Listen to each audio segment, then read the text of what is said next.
ketika kita mampu melalui proses-proses selama perjalanan mengarungi bahtera kehidupan rumah tangga, ya, ini mungkin hubungan yang awalnya tawar pun akan berakhir bahagia.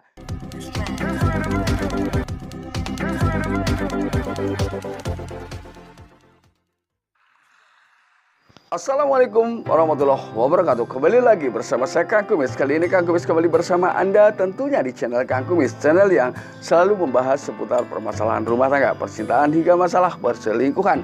Nah, pada kesempatan kali ini Kang Kumis ingin berbicara mengenai 5 hal yang perlu Anda tahu, bahwa sesungguhnya selingkuh itu bukan sebuah khilafan, tapi selingkuh itu ternyata sebuah pilihan. Inilah yang perlu kita ketahui kenapa orang lebih berpikir ke arah itu, ya. Jadi ketika mungkin selingkuh ini adalah sebuah khilafan, kenapa sih?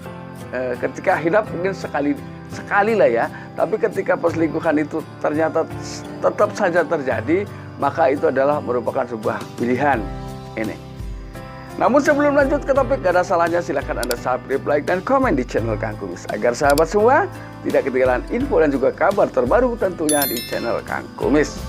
Pada dasarnya kehidupan yang sudah terikat dalam tali pernikahan, memang kita sudah berdua ya, saling sekata, saling sumpah setia untuk menghadapi apapun yang terjadi berdua setelah berada di tengah lingkaran kehidupan rumah tangga.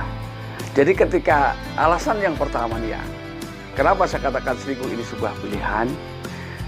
Yang pertama, ketika seseorang berselingkuh ini pada dasarnya bukan lari dari kenyataan, ya, tapi memang mungkin ada unsur niat dari awal. Karena apapun yang terjadi itu adalah tergantung niat, dan tidak ada perselingkuhan yang tidak berawal. Nah, tentunya kalau tidak si pria yang menggoda, ya si wanita yang menggoda. Nah, ini ketika dua-duanya tergoda, maka tidak menutup kemungkinan timbullah perselingkuhan. Nah, padahal kalau memang mereka berdua diam-diam saja, toh di rumah sudah punya, ini tidak akan terjadi. Ini bisa mendasari pada dasarnya selingkuh adalah sebuah pilihan. Ini yang pertama. Kemudian yang kedua adalah sebuah pembenaran yang menjadikan alasan selingkuh adalah sebuah pilihan. Kenapa? Yaitu pembenaran pada saat seseorang jatuh hati lalu kemudian mereka tidak bisa memilih. Artinya tidak bisa menentukan, saya kan sudah punya pasangan, jadi saya nggak boleh dong saya jatuh hati dengan si dia. Toh pasangan saya yang di rumah lebih asik dan kita sudah tahu lebih banyak tentang kepribadian pasangan saya. Ini seharusnya yang dilakukan. Tapi apapun itu, memang yang namanya godaan itu tidak ada godaan yang mudah untuk dilalui. Nah, ketika untuk melalui godaan-godaan tersebut memang sungguh merupakan butuh proses dan perjuangan yang sangat luar biasa. Karena di sini hal yang paling ditakutkan oleh masing-masing pasangan setelah kita menikah adalah sebuah perselingkuhan. Tapi kenapa justru setelah diikat dengan tali pernikahan ini harapannya biar tidak ada hal-hal yang melenceng dari aturan. Artinya kita tetap bisa menikmati pasangan kita yang sudah halal. Ini tujuan pernikahan kan seperti itu. Tapi kenapa justru setelah terikat dalam tali pernikahan ada saja orang yang lebih suka melakukan hubungan di luar itu, ya, artinya di luar garis pernikahan. Nah, ini kan menganggap bahwa mereka memang memilih itu, bisa seperti itu. Lalu yang ketiga, pada dasarnya kehidupan itu selalu ada dua. Ketika ada jujur, maka ada bohong. Namun ketika seseorang sudah memilih untuk lebih berkutat dengan kebohongan, maka ini juga sebuah pilihan. Ya, ternyata mungkin menurut mereka bohong lebih menguntungkan. Itu untuk saat sekarang. Pada dasarnya kebohongan justru merugikan. Dan kebohongan hanya membuat kita terus terjerumus dalam kebodohan saat memilih. Ini terjerumus dalam kebodohan, ya, bukan orang yang bohong bukan berarti bodoh, tapi mereka terjerumus dalam kebohongan. Ini kebohongan yang semu, yang seakan-akan justru situasi yang ada saat ini adalah berbalik, ya. Secara matematika memang iya, bohong mungkin menurut si pelaku ini, kenapa saya harus bohong? Berarti setelah saya bohong ada untungnya dong. Iya, sekarang iya. Tapi di balik keuntungan itu sebetulnya ada kerugian yang bisa jadi sangat membahayakan diri kita sendiri. Ini. Lalu yang keempat, diakui atau tidak.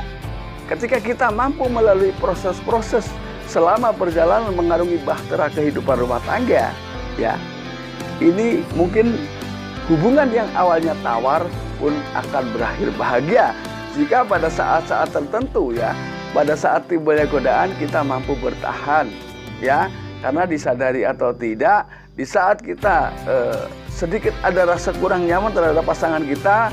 Kalau saya pribadi, saya selalu mengingat awal mula saya mengenal pasangan saya, ya, sehingga di situ bisa saya tumbuhkan kembali agar perasaan-perasaan yang kurang nyaman, anggap sajalah ada saatnya juga orang berada di puncak titik jenuh. Nah, pada saat-saat seperti itu, saya selalu mengingat awal mula saya berkenalan dengan pasangan saya, karena di situ akan menabur sebuah keindahan dan berbicara tentang kebahagiaan.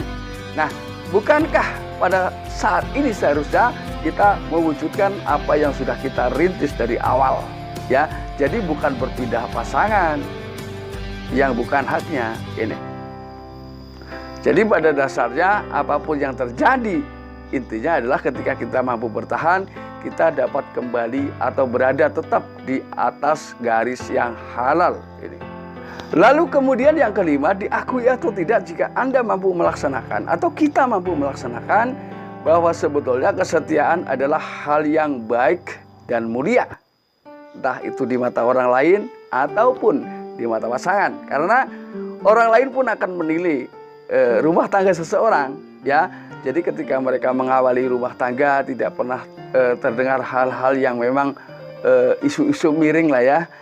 Isu-isu yang memang kurang menyenangkan atau secara fakta mereka memang belum pernah terdengar melakukan perselingkuhan. Tetangga juga tentunya atau sahabat kita ini akan memberikan nilai plus kepada kita. Walaupun itu belum tentu di depan kita, tapi saya yakin kehidupan yang ada di dunia ini hanyalah saling melihat dan saling menilai, ya. Jadi ketika kita melihat sisi buruk seseorang, maka kita akan selalu menilai buruk. Tapi kalau kita mampu melihat sisi baik, maka kita akan selalu menilai baik seseorang, ya. Jadi keburukan bisa dinilai oleh seseorang ketika orang yang menilai ini juga menaruh rasa benci.